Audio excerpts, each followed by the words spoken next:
नमस्कार, स्वागत है आपका एनबी न्यूज में। आपके साथ मैं हूं समर्थ प्रेरणा। चलिए बुलेटिन की शुरुआत करेंगे। भाजपा को वोट देने पर मारपीट का शिकार सीहोर की मुस्लिम महिला से मुख्यमंत्री शिवराज सिंह चौहान ने मुलाकात करी। मुख्यमंत्री ने समीना बी को सीएम हाउस बुलाया। वो अपने बच्चों के साथ भोपाल आई। समीना ने कहा, मैंने सीएम से मुलाकात की है। भैया ने बोला है कि वो मेरे बच्चों और परिवार की चिंता करेंगे, इसलिए मैं आगे भी बीजेपी को वोट दूंगी।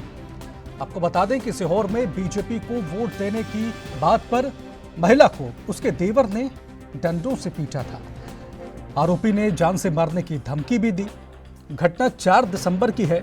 महिला ने आरोपी के खिलाफ 6 दिसंबर को पुलिस में केस दर्ज कराया था। आरोपी पर कार्रवाई नहीं होने पर 8 दिसंबर को पिता के साथ कलेक्ट्रेट पहुंचकर महिला ने कलेक्टर प्रवीण सिंह से शिकायत की थी, जिसके बाद सीएम ने उनसे मुलाकात करी।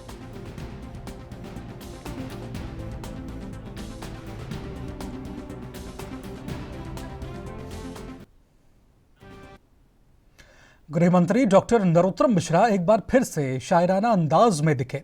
उन्होंने कहा कि ये क्रम है संसार का और कर्मवीर को फर्क नहीं पड़ता किसी की जीत या हार का।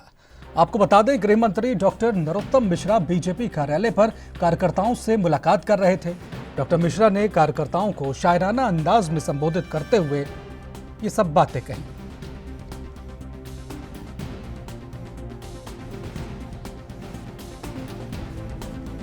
वही विधाता है और आज लगे जो दंड वही कल पुरस्कार बन जाता है। इसलिए माई पर पूरा भरोसा रखो। 2-3 बातें आपके ध्यान में डालने की हैं। एक तो ये आप बार बार कहते हो कि उन्हें छोड़ना नहीं है, उन्हें सजा मिलनी चाहिए।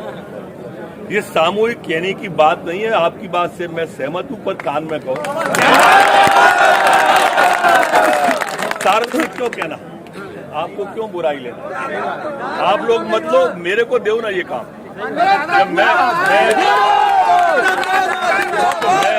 मैं जब आपकी बात को सुनने तैयार हूं और आप जो कह रहे हो वो करने तैयार हूं। अपन को देखो, ध्यान रखो, दतिया ने 3 चुनाव जिताए और अभी भी 81,000 से ज्यादा वोट रही है, कम वोट नहीं है। पूरा आशीर्वाद दिया। मन में भारी आकांक्षा ये थी इस बार कि इस बार अपन ने, जो मैंने अपने घोषणा में भी कहा था और इस लायक माई ने और दतिया की जनता ने कर भी दिया था कि अपन दतिया को औद्योगिक क्षेत्र में लाके नौजवान को रोजगार दें। ये एक बड़ी इच्छा थी।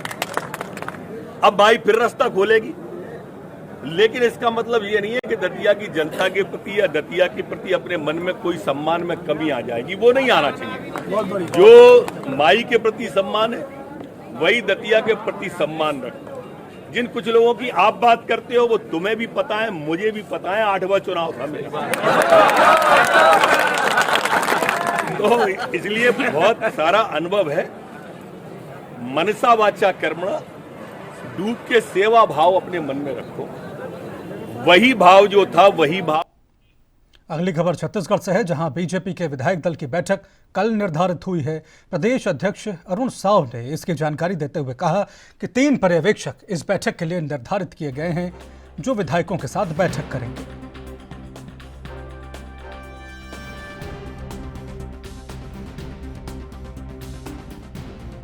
मैं छत्तीसगढ़ की जनता के प्रति आभार व्यक्त करता हूं। भारतीय जनता पार्टी के कार्यकर्ताओं ने जी जान से मेहनत की है। उन सब कार्यकर्ताओं को भी मैं धन्यवाद देता हूं, बधाई देता हूं। ऐतिहासिक जीत भारतीय जनता पार्टी को हुई है।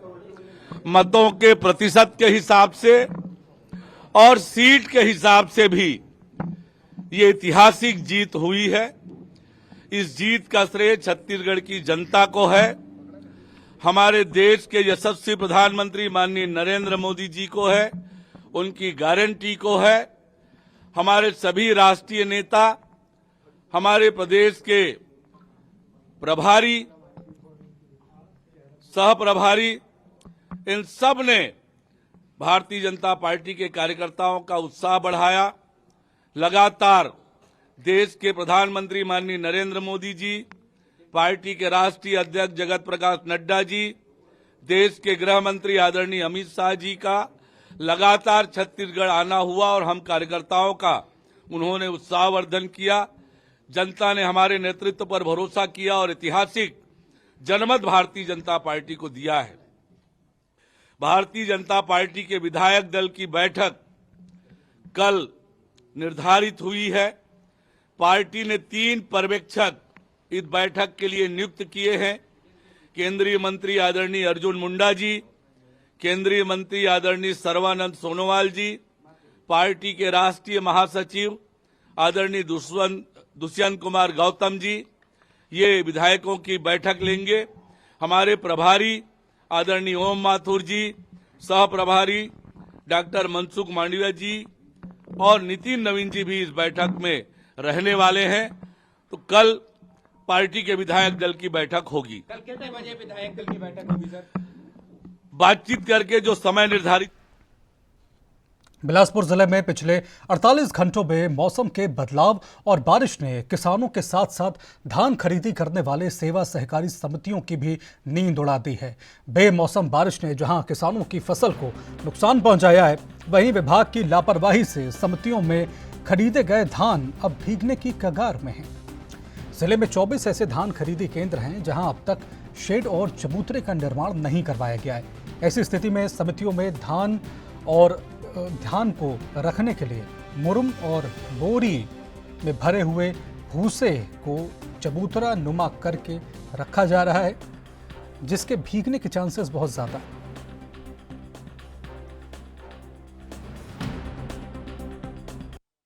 तो परिचय बता देंगे अपना? मेरा नाम राजकुमार कौशिक, मैं ग्राम बिजौर का रहने वाला हूं और 4-5 एकड़ का मैं किसान हूं, छोटा सा।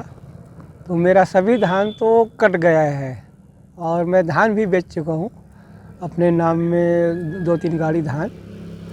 तो मेरा तो ऐसे ज़्यादा नुकसान नहीं हुआ है, कोठार में कुछ धान पड़ा। जी सिंह आप बताएंगे, अभी जो लगातार बारिश एक तो किसान समाज से भी देखे तो उपेक्षित है और सरकार से भी अभी तक के आज़ादी के बाद से अभी तक उपेक्षित है और आज की स्थिति में भगवान भी परेशान कर रखे हैं। बेमौसम बरसात हो रहा है, इतना मेहनत करने के बाद कर्ज कर कर के खेती किए हैं, इतना मेहनत करने के बाद आज उसको समेटने के टाइम है, पानी बरसात हो रहा है, कुछ भी नहीं कर पा रहे हैं ना। मतलब उसको क्या करें, कुछ भी नहीं, मतलब एकदम देख रहे हैं नुकसान हो रहा है आँख के सामने, इतना मेहनत करके कमाए हैं। और सरकार से अपन यही मांग कर सकते हैं कि उसको मुआयना। बिलासपुर जिले में 114 समितियां हैं और 140 उपार्जन केंद्र हैं जिसमें धान खरीदी का कार्य किया जाता है और 6,20,000 MT का लक्ष्य इस साल का निर्धारित किया गया है। सर कितने समितियों में जो है व्यवसाय के तौर पर शेड और चबूतरे निर्माण कराया गया, कितनों में नहीं है? देखिए लगभग सभी जगह चबूतरे का निर्माण तो लगभग सभी जगह हुआ है। जो नई समितियां इस साल बनी हुई हैं और उसमें चबूतरे का निर्माण। आज हम आए हुए हैं बिलासपुर के धान संग्रहण केंद्र सरकंडा के सेवा सहकारी समिति में, जहां आप देख सकते हैं कि कोई भी किसान यहां पर अभी अपने धान को बेचने के लिए आए नहीं हुए हैं। बिलासपुर में लगातार हो रही 4 दिनों से बरसात के कारण यहां धान खरीदी का कार्य प्रभावित चल रहा है। जिला सहकारी बैंक के नोडल अधिकारी के द्वारा हमें ANB न्यूज़ की टीम को बताया गया कि ज़िले में धान खरीदी का लक्ष्य 6 लाख मेट्रिक टन का है, जिसमें अभी 38,000 मेट्रिक टन की किया जा चुका है धान खरीदी का कार्य। 5,68,000 मेट्रिक टन का धान अभी भी खरीदना बाकी है। विगत 4 दिनों से बिलासपुर में हो रही बूंदाबांदी और तेज बारिश के कारण यहाँ पर किसान धान बेचने के लिए नहीं आ पा रहे हैं। आप देख सकते हैं शासन ने जो किसानों के लिए धान खरीदी केंद्र में समुचित व्यवस्था करने के लिए बताया था, वो कहीं ना कहीं हम इस पे शासन चूकी है। मैं कैमरामैन से बोलना चाहूँगा कि यहाँ पे दिखाएं। आप देख सकते हैं कि यहाँ पे जो चबूतरा निर्माण है वो गीली मुरुम से और भूसे की बोरियों में भरकर चबूतरे का निर्माण किया गया है। तिरपाल भी जो व्यवस्थित किया गया है वो भी आप देख सकते हैं कि सिर्फ धान को ढक दिया गया है, जिससे धान नीचे से भी वाष्पीकरण के कारण और ऊपर से भी ठीक से ढका नहीं होने के कारण धान खराब होने की आशंका बनी हुई है। चबूतरा निर्माण तो यहाँ किया ही नहीं गया है, साथ ही साथ यहाँ कृषकों के लिए भी समुचित व्यवस्थाएं नहीं हैं। पीने का पानी, बाथरूम, बैठने की व्यवस्था, किसी भी प्रकार की समुचित व्यवस्था नहीं होने से भी एक किसानों को प्रभावित करता हुआ ये एक मुद्दा है। और साथ ही देखना होगा कि लगातार हो रही बारिश के कारण धान एक और खेतों में सो गए हैं, वहीं दूसरी ओर किसान इस विषय को लेकर परेशान चल रहे हैं। शासन ने भी कहीं न कहीं समुचित व्यवस्था नहीं करके किसानों के हित को अनदेखा किया है। अब देखना होगा कि शासन 31 जनवरी तक। और यहाँ पर रुक रहे एक छोटे से ब्रेक ले, जल्द लौटेंगे।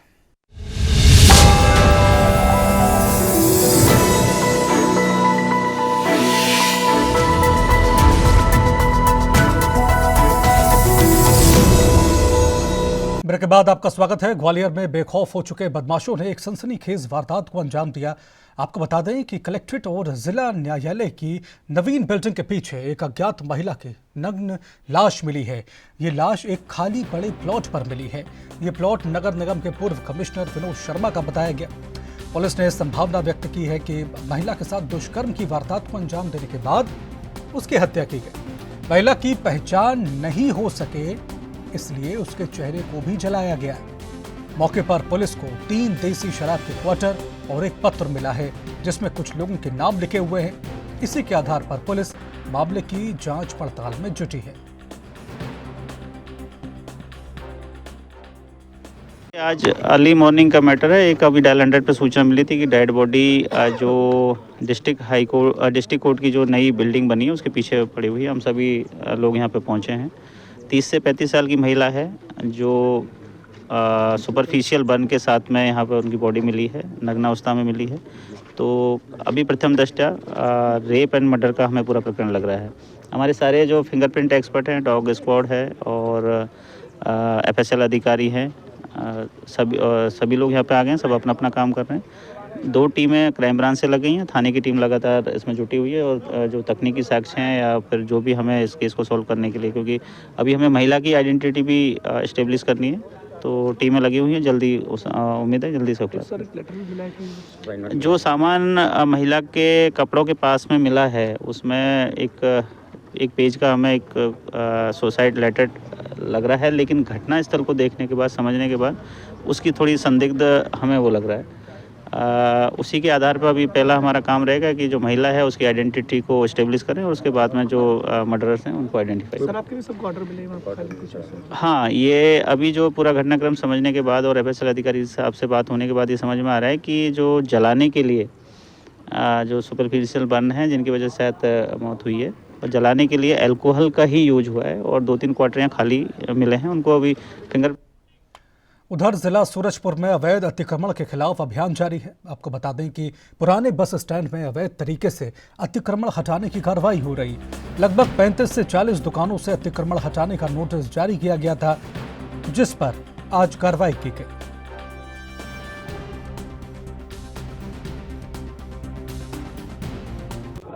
चौपाटी में नगर पालिका द्वारा 32 दुकानों का निर्माण किया जा रहा है 46 लाख की लागत से, और वहाँ पर जो अतिक्रमण किए हुए लोग हैं 13 लोगों को वहाँ पर नोटिस जारी किया जा चुका है, और कई लोग उसको बंद करके रखे हैं, जो कि गोदाम बना के रखे हैं, जिनका भी कोई भी कौन किया ये सब जानकारी नहीं है। 13 लोगों को नोटिस जारी कर दिया गया है। आज समझाइश दी गई है कि आप लोग दुकान खाली कर लें और वहाँ पर एक सर्व सुविधायुक्त सुचारू रूप से एक चौपाटी का निर्माण होगा, और जो लोग वहाँ पर कब्जाधारी हैं वहाँ पर उनको भी प्राथमिकता में लिया जाएगा। ये परिषद का निर्णय लिया जाएगा।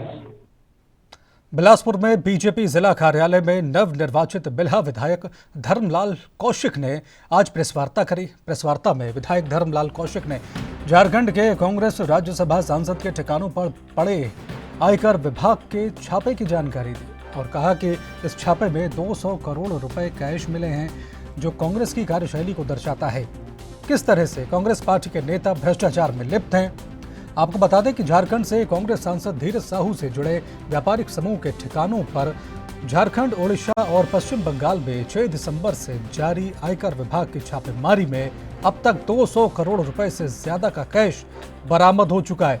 अभी बरामद रुपयों की गिनती चल रही है। ऐसे में ये जब्त राशि और बढ़ सकती है।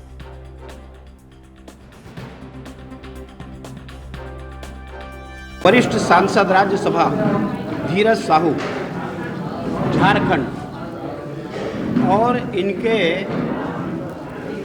कंपनीज के बलदेव साहू के जो आयकर के द्वारा जो छापा मारे गए, उसमें अनेक संस्थानों पर इनके छापा मारे गए, जिसमें उड़ीसा है, आपके झारखंड है, पश्चिम बंगाल है, जिसमें उनके अलमारी में 200 रुपये नगद 200 करोड़ रुपए नगद जो आईटी के छापा में जो बरामद किए गए।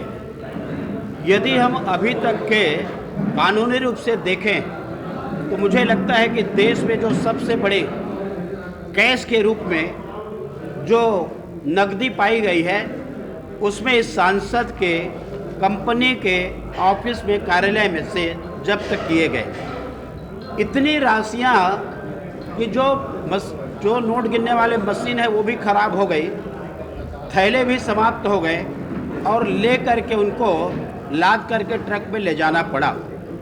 ये एक नमूना है। लेकिन जिस प्रकार से कांग्रेस इस देश में आई और आने के बाद में लगातार जो करप्शन और कमीशन की सरकार इनके चली, नेहरू जी के समय से आपको मालूम होगा सेना के लिए जीप खरीदी गई, उसमें सबसे पहले घोटाला हुआ था और तब से लेकर के। उधर छत्तीसगढ़ के महासमुंद से खबर है, जहां चलती ट्रक में अचानक आग लग गई। आग लगने के कारण धू धू करके ट्रक जल गया। आपको बता दें कि नेशनल हाईवे 53 पर ग्राम लोहराकोट के समीप ट्रक में आग लगी। महासमुंद जिले के सांकरा थाना क्षेत्र के ग्राम लोहराकोट की ये घटना बताई जा रही।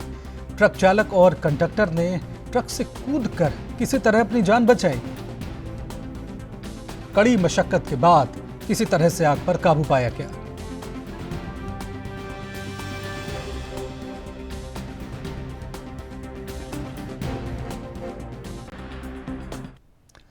अगली खबर छत्तीसगढ़ के रायपुर से है, जहां बीजेपी के प्रदेश महामंत्री और विधायक नारायणपुर केदार कश्यप ने प्रेस वार्ता करी। इस दौरान इस कार्यक्रम में कई गणमान्य लोग मौजूद रहे।